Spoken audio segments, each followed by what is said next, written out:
Hello everyone, welcome back to our channel conceptual learners. आज हम class 6 science old NCERT जो है उसका चैप्टर 6 डिस्कस करने वाले हैं, changes around us. I hope previous videos आपको पसंद आ रही होंगी। चैनल को लाइक शेयर सब्सक्राइब करेंगे। सबसे पहले हम बात करते हैं व्हाट इज चेंज। चेंज क्या होता है? कोई भी ऑब्जेक्ट या आप सब्सटेंस लेते हो जिसकी शेप, ओरिजिनल शेप को आप जो है अल्टर करते हो, चेंज करते हो, तो वो क्या कहलाता है? आपका चेंज कहलाता है। चेंज किस उसमें आप देखने को मिलता है? शेप में चेंज देख सकते हो, साइज में चेंज हो सकता है, छोटा बड़ा हो सकता है, स्टेट चेंज हो सकती है, सॉलिड लिक्विड गैस जो है उसमें कन्वर्ट हो सकते हैं। एग्जाम्पल में अगर हम देखते हैं तो यहाँ पे हमने जो टॉय एयरप्लेन है उसका एग्जाम्पल लिया कि कैसे जो पेपर फोल्डिंग करके पेपर की शेप को जो है चेंज करते हैं और उससे एयरप्लेन बनाते हैं। तो ये क्या कहलाता है? आपका चेंज कहलाता है। हमारे चारों तरफ जो भी चीजें हैं उसमें हमेशा कुछ ना कुछ जो चेंज है वो आपको देखने को मिलता है।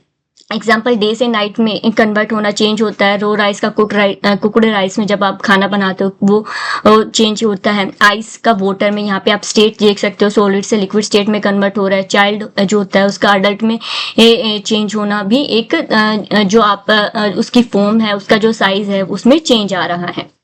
तो जो चेंज है वो हमेशा लगातार होता रहता है। इसी बेसिस पे हम चेंज को अलग अलग कैटेगरीज में डिवाइड करते हैं। पहला है बेस्ड ऑन स्पीड। स्पीड के बेसिस पे हम जो चेंज है उसको दो कैटेगरीज में डिवाइड करते हैं, slow and fast changes.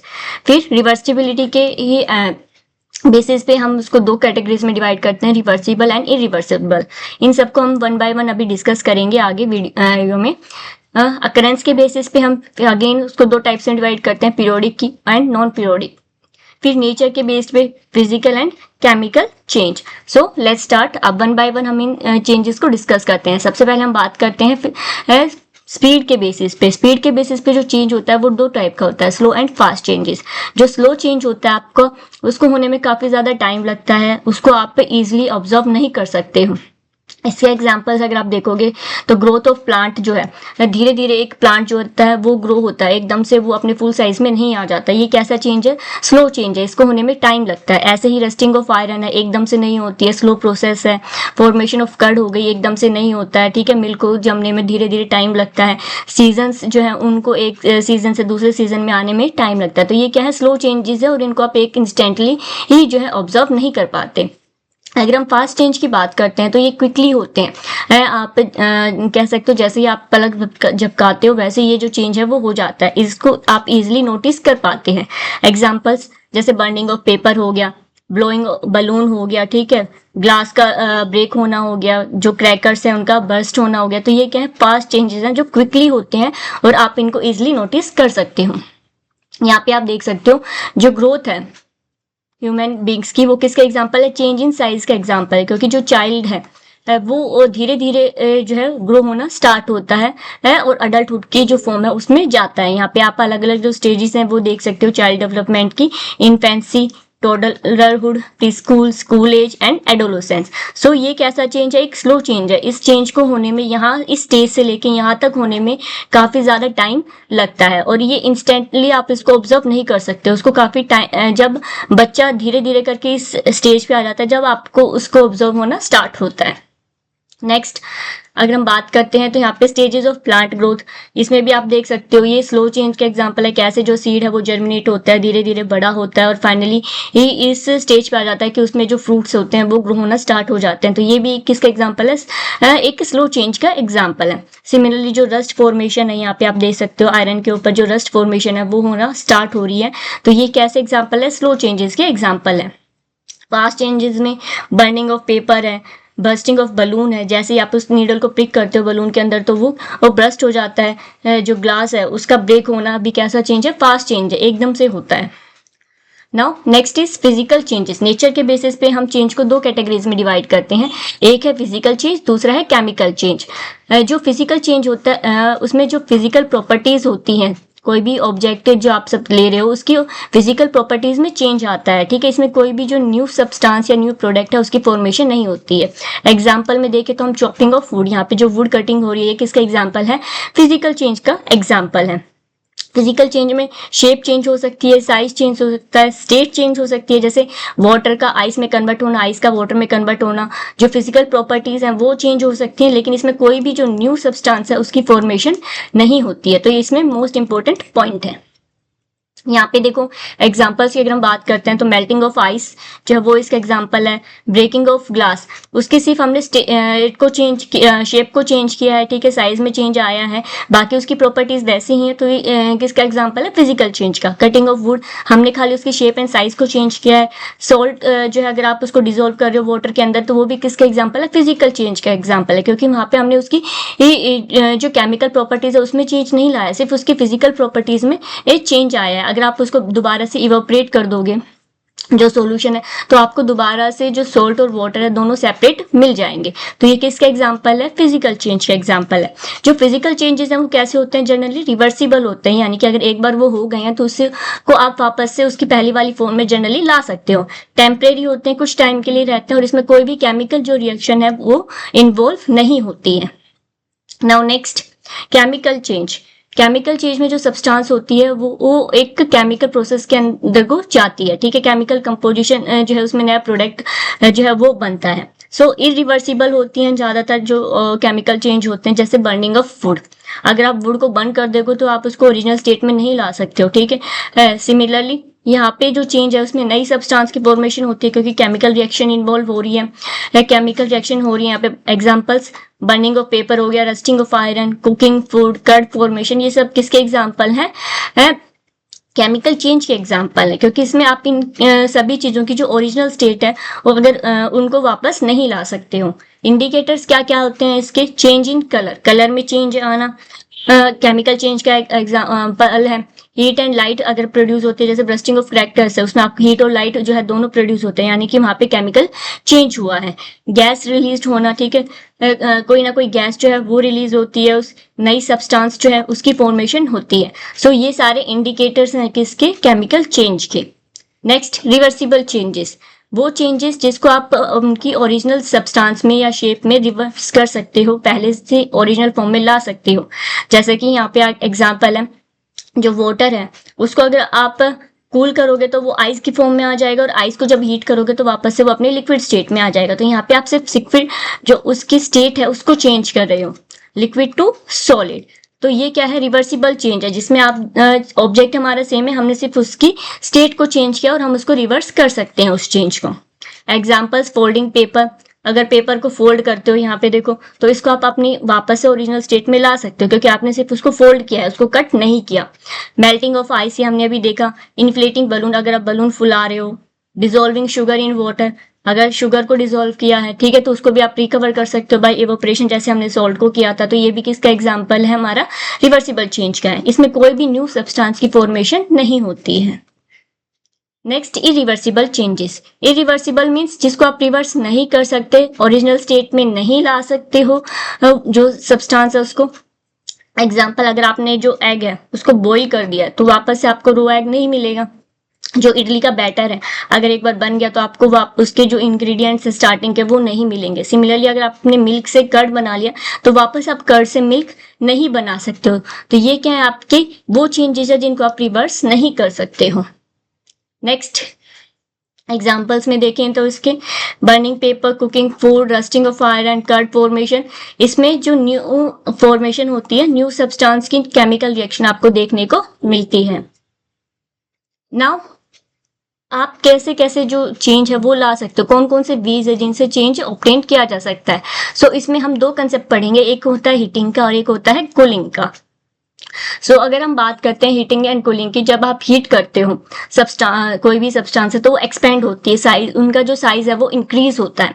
Example जैसे कि रेलवे ट्रैक्स है, इसमें आप देख सकते हो कि यूजुअली जो आपको ये गैप जो है वो देखने को मिलता है, क्योंकि जब समर होती है इंडिया में तो जो टेम्परेचर होता है वो काफी ज्यादा इंक्रीज हो जाता है, जिसकी वजह से जो आयरन होता है वो एक्सपेंड होना स्टार्ट हो जाता है। तो यहाँ पे ये गैप इसीलिए रखा जाता है कि अगर ये जो है आपकी जो रेल्स हैं वो एक्सपेंड हुए तो ये बैंड नहीं हो, क्योंकि बैंड होने से क्या होगा, एक्सीडेंट हो सकते हैं। तो ये गैप इसीलिए यहाँ पे रखा जाता है। ऐसे ही जो वायर्स होती हैं आपकी, ठीक है, ये मेटल्स की बनी होती हैं, कॉपर जो है उसकी बनी होती है, एल्युमिनियम की बनी होती हैं।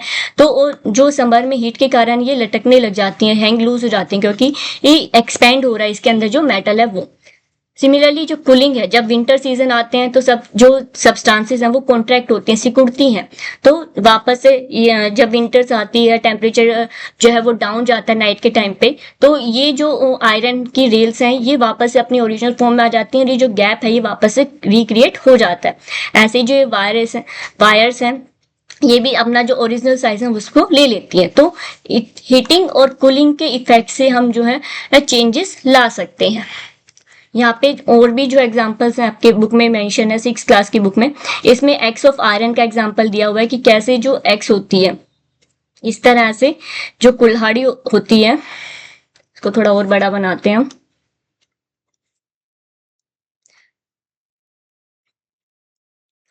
सो आप इसको देखोगे कि इसके जो है ये जो है आयरन का पोर्शन होता है इसका सारा। और इसको इस वुडन जो आपकी जो स्टिक है इस पर फिट किया जाता है। तो ये जो आपका आयरन वाला पोर्शन है इसको थोड़ा छोटा बनाया जाता है, फिर इसको हीट किया जाता है। जब हीट होता है तो ये एक्सपेंड होता है साइज में और इसको इस वुडन स्टिक के अंदर डाला जाता है। जब ये कूल हो जाता है तो ये इसमें एग्जैक्टली फिट हो जाता है। तो ये क्या है, आपका एक्स है, एक्स ऑफ आयरन जो कुल्हाड़ी होती है वो। सिमिलरली यहाँ पे जो दूसरा एग्जांपल दिया गया है वो किसका दिया गया है, आयरन रिम का एग्जांपल यहाँ पे दिया गया है, जो आपको व्हीकल्स वगैरह में देखने को मिल जाती है। जो वुडन व्हील होता है जनरली वहां पे इसका यूज ज्यादा होता है। तो यहाँ पे जो व्हील है आयरन की, ये जो रिम है उसको छोटा बनाया जाता है, फिर उसको हीट किया जाता है। हीट करने से ये जो है एक्सपेंड होती है। एक्सपेंड करने के बाद इसको इसमें जो है वुडन व्हील है इसमें इसको डाला जाता है और बाद में इसको कूल डाउन किया जाता है, जिससे ये एग्जैक्टली इसमें जो है फिट हो जाती है चारों तरफ जो आपका व्हील है उसके अंदर। ये कुछ एक एग्जांपल्स हैं हमारे जिसमें हीटिंग और कूलिंग करके हम जो चेंजेस हैं वो ला सकते हैं। अब बात करते हैं जो बर्निंग ऑफ कैंडल है वो फिजिकल चेंज है या केमिकल चेंज है, ये क्वेश्चन आता है। अगर हम बर्निंग ऑफ कैंडल का एग्जांपल लेते हैं तो इसमें दोनों ही चेंज एक साथ होते हैं। जो अगर हम इसकी बात करते हैं, ठीक है, जब हम वैक्स जो होता है वो मेल्ट होता है तो वैक्स मेल्ट होने के बाद अपनी सॉलिड से लिक्विड स्टेट में आता है, जो कि क्या है, एक फिजिकल चेंज है। लेकिन जब आप जो इसके ये अगर इसको देखते हो, ठीक है, जहाँ पे जो बर्निंग हो रही है, बर्निंग होने से जो कार्बन है सूट प्रोड्यूस यहाँ पे हो रहा है, जो कॉटन जो थ्रेड है उससे की वजह से, तो वो क्या है, एक हमारा केमिकल चेंज है। ठीक है, यहाँ पे हमारी जो है वुड जो कॉटन है वो बर्न होके CO2 और H2 में कन्वर्ट हो रहा है। तो यहाँ पे हीट प्रोड्यूस आप देखते हो, लाइट प्रोड्यूस होती है। तो ये किसका एग्जाम्पल है, केमिकल चेंज का एग्जाम्पल है। तो बर्निंग ऑफ कैंडल में आपको फिजिकल और केमिकल दोनों ही चेंज एक साथ दिखाई देते हैं। Now next, periodic and non periodic changes. Periodic changes यानी कि जो एक रेगुलर इंटरवल पर आपको दिखाई देते हैं। Example day and night regular होते हैं। फेजेस ऑफ मून है, रेगुलरली आप देख सकते हो, उसकी जो शेप जो होती है वो चेंज होती है। सिमिलरली जो सीजन्स है वो भी रेगुलर है, सबका टाइम फिक्स है कि कौन किस टाइम पर कितने टाइम बाद जो है सीजन को कन्वर्ट होना है। ये सब किस पे डिपेंड करता है कि अर्थ की मूवमेंट और जो सन के चारों तरफ हो रही है उस पर डिपेंड करता है। तो ये कैसे एग्जाम्पल है, पीरियोडिक चेंजेस है जिनको हम पहले से प्रिडिक्ट कर सकते हैं। नेक्स्ट, नॉन पीरियोडिक चेंजेस जो कि इरेगुलरली होते हैं, जिनको आप प्रिडिक्ट नहीं कर सकते हो। इसमें आपका अर्थक्वेक आ गया, यहाँ पे आप देख सकते हो अर्थक्वेक को जो है आप प्रिडिक्ट नहीं कर सकते हो। सिमिलरली जो फ्लड्स हैं, जो लैंडस्लाइड्स हैं, उनको आप प्रिडिक्ट नहीं कर सकते। या रोड पे कोई एक्सीडेंट हो गया है उसको आप प्रिडिक्ट नहीं कर सकते हो। तो ये कैसे चेंजेस हैं, नॉन पीरियोडिक चेंजेस हैं जो इरेगुलरली होते हैं। नेक्स्ट, रस्टिंग ऑफ आयरन की अगर हम बात करते हैं तो आयरन जो होता है वो ऑक्सीजन जो और मॉइस्चर जो प्रेजेंट होता है एयर के अंदर, एटमॉस्फेयर के अंदर, उससे रिएक्ट करता है और किसकी फॉर्मेशन होती है, आपकी आयरन ऑक्साइड की फॉर्मेशन होती है, Fe2O3। यही आपका क्या कहलाता है, रस्ट कहलाता है। तो दो कंडीशंस रिक्वायर्ड होती हैं, एक है आपकी एयर, दूसरा है आपका वाटर। प्रिवेंशन कैसे कर सकते हो आप, उसको पेंट करके, जो आपका आयरन जो सब्सटेंस है उसको पेंट करके उसमें ऑयलिंग करके रेगुलरली। गैल्वेनाइजेशन में हम क्या करते हैं, जो जिंक कोटिंग है वो आयरन ऑब्जेक्ट्स पे की जाती है ताकि जल्दी से जो आयरन है हमारा वो एयर और वाटर की कांटेक्ट में ना आए। ग्रीजिंग में आप लुब्रिकेंट्स का यूज करते हो ताकि जल्दी सी रस्टिंग ना हो। अब रस्टिंग से क्यों प्रिवेंट किया जाता है आयरन को, क्योंकि रस्टिंग से क्या होता है कि जो आपका आयरन है उसमें वो वीक हो जाता है। ठीक है। वीक होने से जो भी आपकी बिल्डिंग्स हैं, स्ट्रक्चर्स हैं, इंफ्रास्ट्रक्चर जो भी है वो कमज़ोर पड़ने लग जाता है, काफ़ी वेयर एंड टियर होता है। जो आप देखते हो जो शिप्स होती हैं ओशंस के अंदर, उनमें कंटिन्यूसली पानी में वो रहती हैं, सोल्टेड वाटर होता है जिसमें वेयर टियर लगातार उनमें होता रहता है, तो जो रस्टिंग है वो काफ़ी मेजर प्रॉब्लम है। सिमिलरली जो ब्रिजेस वगैरह होते हैं जो आयरन के बने होते हैं, वहाँ पे आपको रस्टिंग देखने को मिलती है, जिसमें एक टाइम बाद जो है वो पूरी तरह से जो वीक होके उनके टूटने तक का जो है जो टाइम पीरियड होता है जिस टाइम वो काफ़ी पास आ जाता है। सो एक्सीडेंट्स होने के जो चांसेस होते हैं काफ़ी ज़्यादा हो जाते हैं। सो आई होप आपको वीडियो अच्छी लगी होगी। चैनल को लाइक एंड सब्सक्राइब करेंगे। Thank you.